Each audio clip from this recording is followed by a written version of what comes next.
நேற்று நடந்த முக்கியமான சூப்பர் 8 ஆட்டத்தில் ஸ்ரீலங்கா நியூசிலாந்து தோல்வியை தழுவி உலகக்கோப்பை தொடரில் இருந்து வெளியேறிட்டாங்க. இது ஸ்ரீலங்கா ரசிகர்களெல்லாம் ரொம்பவே சோகத்துக்கும் அதிர்ச்சிக்கும் உள்ளாக்கிருச்சுங்க. கையில் இருந்த கேமை விட்டுட்டு போயிட்டாங்க. அதுதான் நமக்குலாம் ரொம்ப ஏற்றுக்கவே முடியல. ஏன்னா டாஸ் வின் பண்ணி ஸ்ரீலங்கா ஃபீல்டிங் சூஸ் பண்ணாங்க. அதே தவறான முடிவாக பார்க்கப்பட்டது. இவங்க பேட்டிங் தான் எடுத்துருக்கணும். ஏற்கனவே ஜிம்பாப்வேட்டையும் டிஃபெண்டிங் பண்ணி தான் தோத்தாங்க. அதே மாதிரி இங்கிலாந்துட்டையும் டிஃபெண்டிங் பண்ணி தான் தோத்தாங்க. டிஃபெண்டிங் பண்ணுறதுல இவங்க பிரச்சனை இருக்குது. அதனால் பேட்டிங் தான் எடுத்துருக்கணும் அப்படின்னு கிரிக்கெட் வல்லுநர்களால் பேசப்பட்டது. ஃபஸ்ட்டு பேட்டிங் பண்ண நியூசிலாந்துக்கு 30 ரன்கள் வரைக்கும் நல்லா போச்சுங்க. அதன் பிறகு அப்படி பொட்டலம் ஆயிட்டாங்க. 84 ரன்னுக்கு முக்கியமான 6 விக்கெட்டுகள் போயிடுச்சு. வரிசையாக மெயினான பேட்ஸ்மேன்கள் எல்லாரும் Finn Allen, Seifert, Phillips, Ravindra, Mitchell எல்லா பேரும் காலி. 84 ரன்னுக்கு 6 விக்கெட் போயிடுச்சு. ஸ்ரீலங்கா ரசிகர்கள்லாம் அப்படி குதிக்க ஆரம்பிச்சிட்டாங்க. அவ்வளோதான்டா பொட்டலம் ஆயிடுச்சு நியூசிலாந்து, இந்த போட்டி நமக்குரிய போட்டி தான் அப்படின்னு எல்லாம் கொண்டாட ஆரம்பிச்சிட்டாங்க. 84க்கு 6 இருக்குது. கடைசி 6 ஓவர் இருக்குது. டெய்லண்டர்லாம் இருக்காங்க. உருப்படியான பேட்ஸ்மேன் பார்த்தா மிச்சல் சாண்ட்னர் நிற்கிறாப்புல. அவர் ஒரு ஆல்ரவுண்டர். அவர் பவுலிங் தான் ஸ்பெஷலிஸ்ட்டு, பேட்டிங் எப்பயாவது ஆடுவாப்புல. இந்த டெய்லண்டரில் வச்சு அதிகபட்சமாக அடித்தா 6 ஓவருக்கு 50 ரன்கள் அடிக்கலாங்க. 84 இருந்து ஒரு 130, 135 ரன்கள் அடிக்கலாம். எவ்வளவுதே மோசமாக பவுலிங் போட்டாலும் 135 ரன்கள் அடிக்கலாம். இப்படிக்கும் ஸ்ரீலங்கா பவுலிங்கில் கலக்கிக்கிட்டு இருக்காங்க. அப்போ ஒரு 120க்கெலாம் சுருட்டி வீசிடுவாங்க அப்படின்னு சொல்லி நினச்சாங்க.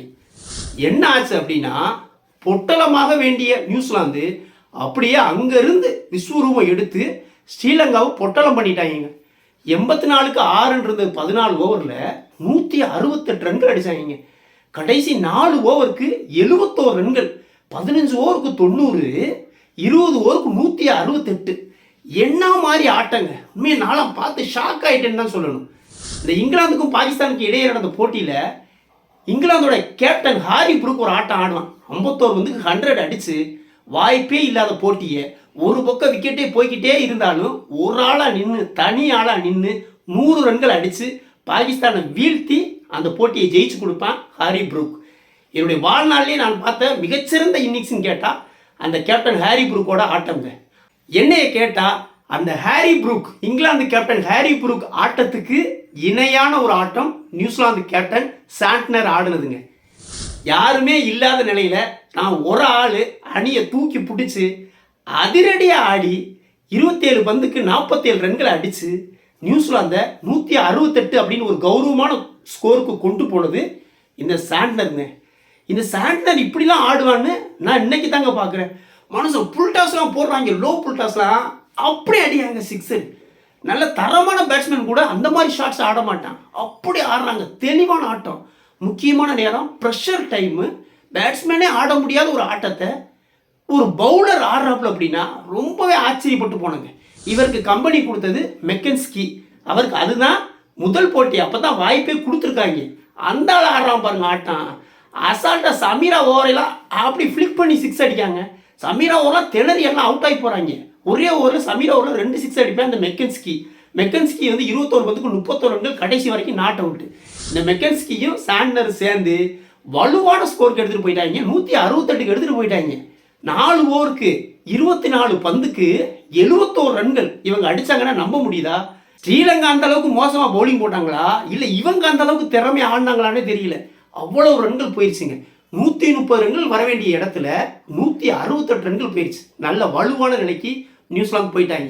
ஆஸ்திரேலியாவை எப்படி சூப்பராக சேஸ் பண்ணமோ அதே மாதிரி இவங்களையும் சேஸ் பண்ணிடலாம்னு ஒரு நம்பிக்கையோட அவங்களே இறங்கினாங்க.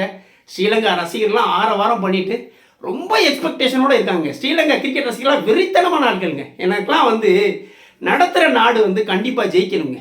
ஹோம் கிரவுண்டில் ஆடுற டீம் கண்டிப்பாக ஜெயிக்கணும். ஏன்னா ரசிகர்கள்லாம் அவ்வளோ ஆசையோடு வந்திருப்பான். அவங்கெல்லாம் ஒரு பெரிய கஷ்டத்துக்கு உள்ளாக கூடாது அப்படின்னு தான் நான் நினைப்பேன்.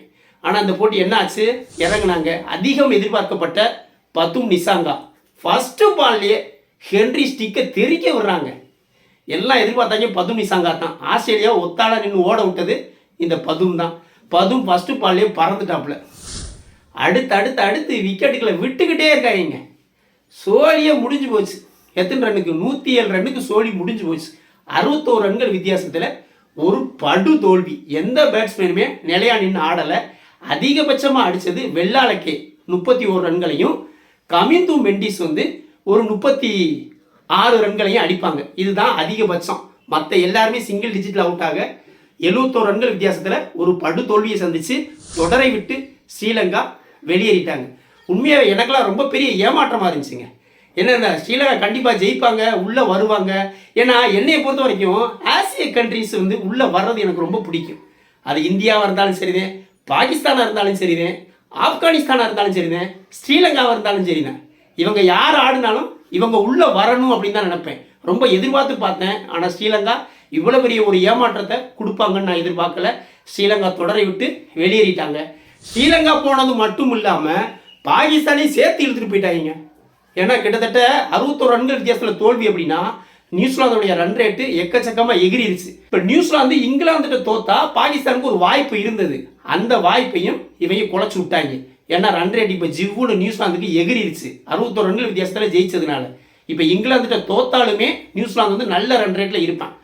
இங்கிலாந்துகிட்ட தோத்தா பாகிஸ்தானுக்கு ஸ்ரீலங்காவுக்கு இடையே நடக்கக்கூடிய போட்டியில் மிகப்பெரிய வெற்றியை, பிரம்மாண்டமான வெற்றியை பாகிஸ்தான் ஸ்ரீலங்காட்ட பெற்றா ஒரு 0.001% பாகிஸ்தானுக்கு வாய்ப்பு இருக்குது.